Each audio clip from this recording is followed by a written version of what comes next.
करो। हेलो दोस्तों, this is assistant professor Shankar Shiva है। आज हम बात करेंगे एक प्रसिद्ध केस के बारे में। एक कहानी से माध्यम से आपको पूरा सबरीमाला केस समझाने की कोशिश करूंगा।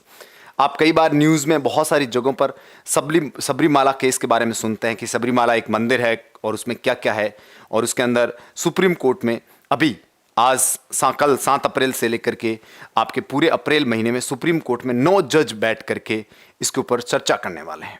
ये जो 9 जज की बेंच बनी है अभी सुप्रीम कोर्ट में सबरीमाला के टेम्पल के मुद्दे पर, ये जब बेंच अपना निर्णय देगी, ये भारतीय इतिहास के कई निर्णयों में से महत्वपूर्ण निर्णयों में से एक महत्वपूर्ण निर्णय होने वाला है। अनुच्छेद 14, अनुच्छेद 25, 26 हमारी धार्मिक जो रीति रिवाज है उनके ऊपर एक इंपॉर्टेंट डिसीजन आने वाला है।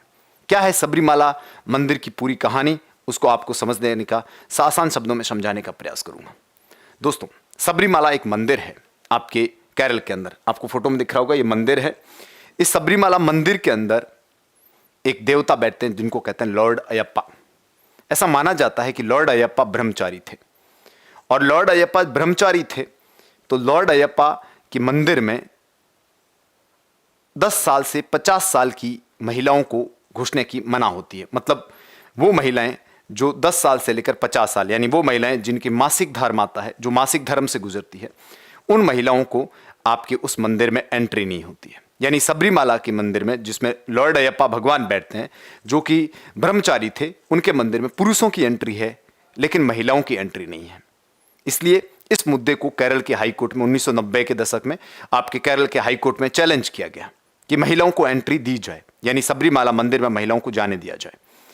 वहां के हाई कोर्ट ने इस पिटीशन को, आपके इस याचिका को खारिज करते हुए कहा कि ये एक एसेंशियल रिलीजियस प्रैक्टिस है, यानी ये इसकी आवश्यक रिलीजियस प्रैक्टिस है, प्रथा है, इसको हम कुछ नहीं कर सकते। उन्होंने इसको रिजेक्ट कर दिया।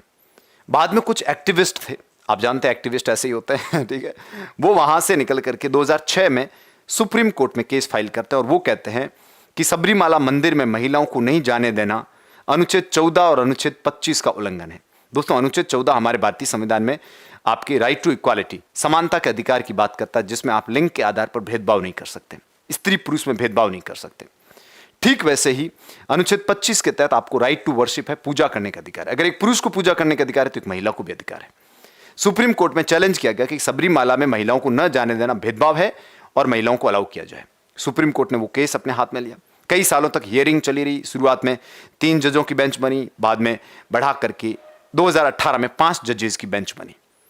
2018 में 5 जजों की बेंच ने निर्णय दिया। 4-1 का निर्णय आया। 4 जज इस बात के पक्ष में थे कि सबरीमाला मंदिर में महिलाओं को एंट्री मिलेगी, और 1 जज थे जो इसके महिला जज थी, वो भी महिला थी। उन्होंने कहा महिलाओं को एंट्री नहीं दी जानी चाहिए क्योंकि ये मैटर ऑफ फेथ है, ना कि इसमें मैटर ऑफ लॉजिक नहीं। अब यहां कुछ सवाल खड़े हुए। पहला सवाल, जो पिटिशनर थे, जिन्होंने जो सबरीमाला मंदिर का पक्ष ले रहे थे, पुरुषों का पक्ष ले रहा था, उन्होंने कहा कि सबरीमाला मंदिर में जब पुरुष भी प्रवेश करता है तो 41 दिन की सिलेबस ही रखता है। मतलब 41 दिन तक किसी भी प्रकार का सेक्सुअल इंटरकोर्स नहीं करते हैं, वो आपके एक तरह से ब्रह्मचर्य रखते हैं और उसके बाद एंट्री लेते हैं। महिलाएं हर महीने मासिक धर्म से गुजरती है।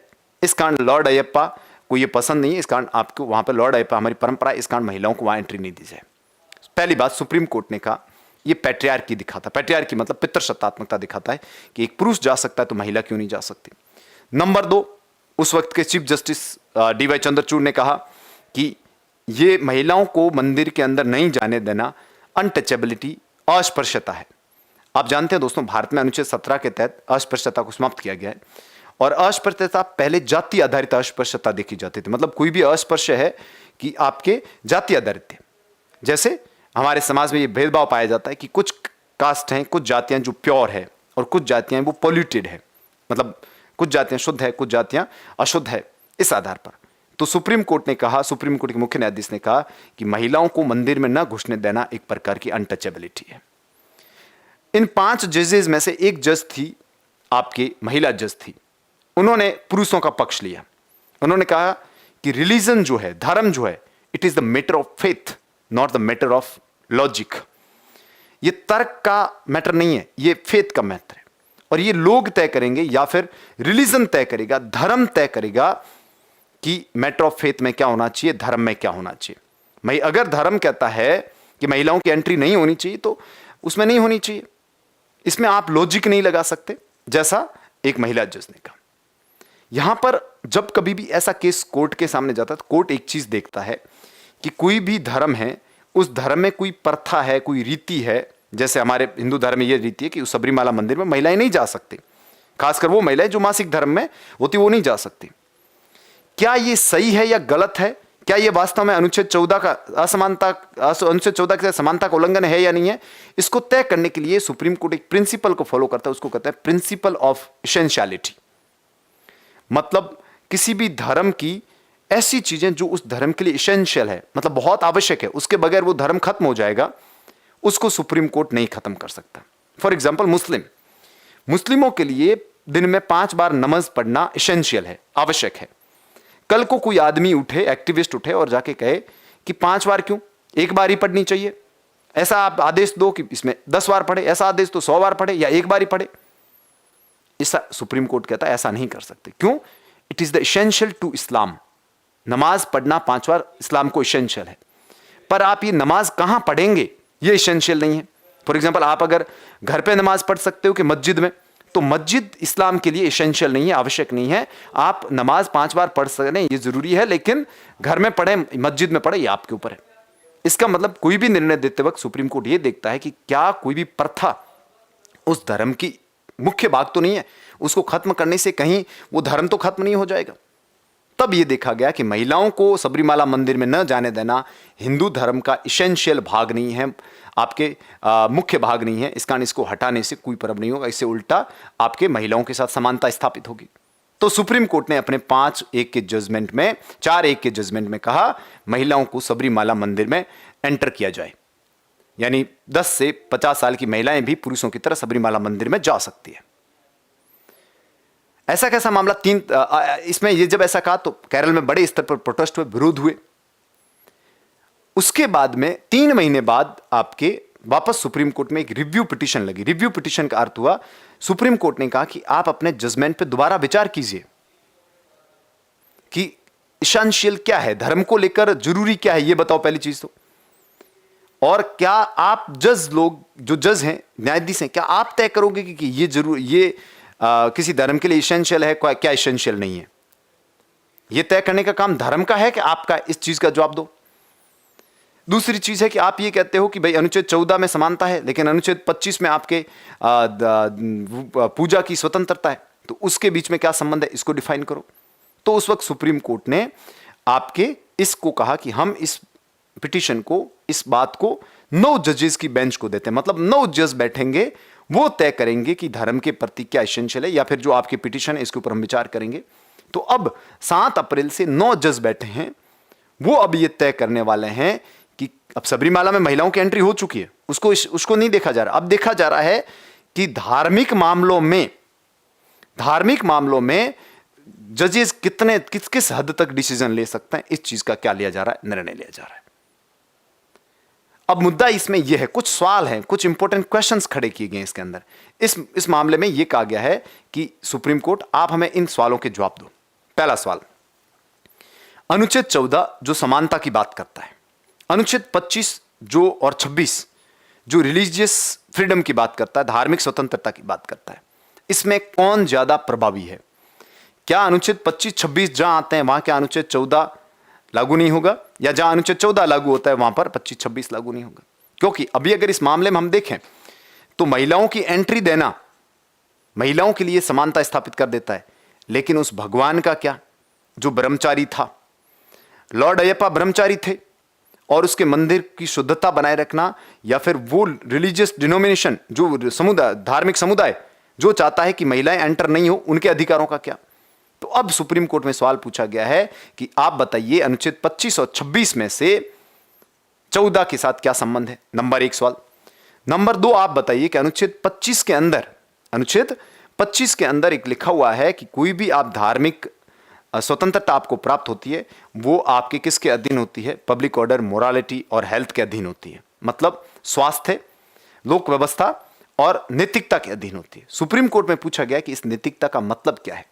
क्या नैतिकता का मतलब यह है कि आपके इंडिविजुअल मोरालिटी और कॉन्स्टिट्यूशनल मोरालिटी, कि आप और मैं क्या गलत समझते हैं वो गलत है, या कोई चीज नैतिक रूप से गलत है इसलिए, या कॉन्स्टिट्यूशनली गलत है इसलिए गलत है।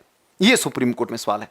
एक और सवाल सुप्रीम कोर्ट के सामने अभी रखा हुआ है कि आप बताइए कि इसेंशियल प्रैक्टिसेस जो होती हैं, किसी भी धर्म में कोई भी प्रैक्टिस जरूरी है और वो उस धर्म का सही भाग है, ये तय कौन करेगा? वो धर्म तय करेगा या आप जजेस तय करोगे? क्योंकि जजेस जब निर्णय लेते हैं तब वो मैटर ऑफ लॉजिक का प्रयोग करते हैं, लेकिन धर्म मैटर ऑफ फेथ का मामला है।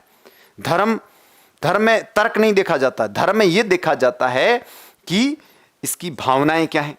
बहुत सारे ऐसे मंदिर हैं जहां पुरुषों को अंदर नहीं जाने दिया जाता है, तो क्या इसका मतलब यह होगा कि भेदभाव है या इसको मैटर ऑफ फेथ माना जाए? तो आप हमें बताइए कि रिलीजन मैटर ऑफ फेथ है या मैटर ऑफ लॉजिक है?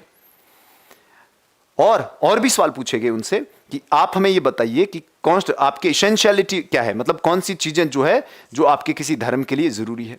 इसके अलावा हमारे अनुच्छेद 25 के अंदर क्या क्लास शब्द है, एक अनुभाग शब्द है, उसको परिभाषित किया गया कि बताइए इस भारतीय हिंदू धर्म के अंदर कौन सा भाग है जो आपके वर्ग में आता है, कौन से अनुभाग में आता है, ये भी बताने का क्या पूछा गया सवाल। तो ये बहुत बड़ा केस है। आने वाले समय में ये केस बहुत सारी चीजें क्या करने वाला, इस निर्णय के बाद में बहुत सारी चीजें चेंज होने वाली है। ऐसे सिर्फ हिंदू धर्म में ऐसा नहीं कि ये इस तरह की महिलाओं के साथ भेदभाव है, और भी धर्मों में है। फॉर एग्जाम्पल मुस्लिम धर्म में महिलाओं को दरगाह में जाने की एंट्री नहीं है, उस पर कैसे निर्णय होगा? पारसी धर्म में अगर कोई महिला है, पारसी धर्म की है, और अगर किसी दूसरे धर्म के पुरुष से शादी करती है तो उन्हें बहुत सारी समस्याओं का सामना करना पड़ता है, क्या उसका क्या होगा? मुस्लिमों में एक समुदाय होता है, दाऊदी बोरा समुदाय करके होता है, उसमें बच्ची जब छोटी होती है तो उसका जेनेटाइल काट लिया जाता है, जिसमें वो कहते हैं कि इससे पाप बढ़ता है, इसमें अनावश्यक इच्छाएं बढ़ती है, इस कारण उसको काट लिया जाता है। क्या ये जेनेटाइल म्यूटिलेशन क्या ये सही है? ऐसे बहुत सारे सवाल है सुप्रीम कोर्ट को तय करने। क्या सबरीमाला में महिलाओं की एंट्री जरूरी है? यह भी मामला सामने है कि जो ये केस फाइल किया है, जिन लोगों ने ये केस किया है वो लोग एक्टिविस्ट हैं, वो लॉर्ड अयप्पा के डेइटी नहीं है, वो लॉर्ड अयप्पा के भक्त है नहीं। जब वो लॉर्ड अयप्पा के भक्त नहीं है तो जो व्यक्ति भक्त नहीं है, क्या उस व्यक्ति को यह अधिकार है कि वो किसी भगवान के खिलाफ जाकर के PIL डाल के, पब्लिक इंटरेस्ट याचिका डाल के कहे कि ये भेदभाव हो रहा है, जब तुम उसके भक्त ही नहीं हो? जिन लोगों ने सबरीमाला केस लगाया था वो कुछ एक्टिविस्ट महिलाएं थी, और वो एक्टिविस्ट महिलाएं लॉर्ड अयप्पा को मानती भी नहीं थी, लॉर्ड अयप्पा की भक्त भी नहीं थी। केरल की ज्यादातर महिलाएं ये मानती है कि हमें सबरीमाला मंदिर में नहीं जाना, हम उस परंपरा को बनाए रखना चाहते हैं। लेकिन ये सो कॉल्ड जो एक्टिविस्ट होते हैं ये कहीं पर भी पहुंच जाते हैं कि भैया ये गलत है, वो गलत है। क्या किसी भी धार्मिक मामले में जनहित याचिका लगाई जा सकती है कि नहीं लगाई जा सकती है? Dear Supreme Court, tell us कि पब्लिक इंटरेस्ट लिटिगेशन लग सकता है कि नहीं लग सकता है किसी धार्मिक मामले पर? क्या कोई व्यक्ति कल को उठ के ये कहे कि इस रिलीजन में ये गलत है, इस रिलीजन में वो गलत है? इस हिसाब से हर चीज को चैलेंज किया जा सकता है कि आप बताइए क्या एसेंशियल है, क्या एसेंशियल नहीं है? कौन पिटीशन लगा सकता है, कौन पिटीशन नहीं लगा सकता है? क्या आपके धार्मिक जो प्रथाएं हैं, जो आपके मैटर ऑफ फेथ है, लोगों के विश्वास का मामला है, क्या उसको मैटर ऑफ लॉजिक बना करके असमानता के साथ, प्योरिटी इंप्योरिटी के साथ जोड़ना, कॉन्स्टिट्यूशनल मोरालिटी के साथ जोड़ना, अनुच्छेद 14 के साथ जोड़ करके दिखाना, क्या ये सही है या गलत है? ये सारे के सारे मुद्दे सुप्रीम कोर्ट के सामने हैं। अब ये सुप्रीम कोर्ट तय करेगा कि आपके कॉन्स्टिट्यूशन ऊपर है या पर्सनल लॉ ऊपर है, यानी आपके धार्मिक स्वतंत्रता को या धार्मिक प्रथाओं को कब तक कोर्ट में खींचा जा सकता है, ये बात पे दो। ये था सबरीमाला का मामला।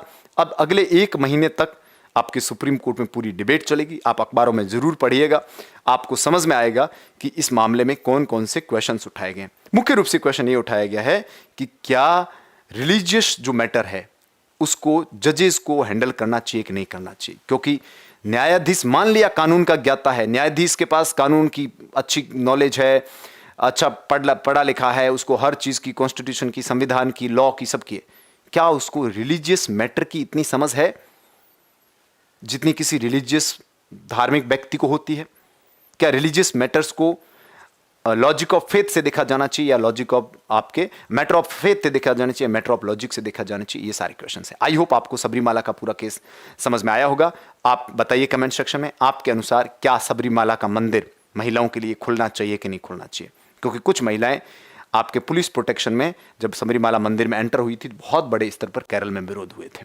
क्या आपको लगता है किसी भी रिलीजन की इस प्रकार की प्रथा को उठा करके कोर्ट में चैलेंज करना भेदभाव या फिर असमानता समानता के नाम पर या अनुच्छेद 14 के नाम पर समानता के अधिकार के नाम पर, आपकी क्या राय है कमेंट सेक्शन में बताइए। और सुप्रीम कोर्ट पे आपके हिसाब से क्या डिसीजन आ सकता है ये भी बताइए, और इस पे केस पर नजर रखिए, आपको काफी कुछ सीखने को मिलेगा। चलिए थैंक यू, चैनल को सब्सक्राइब कर दीजिए, लाइक कर दीजिए। Thank you.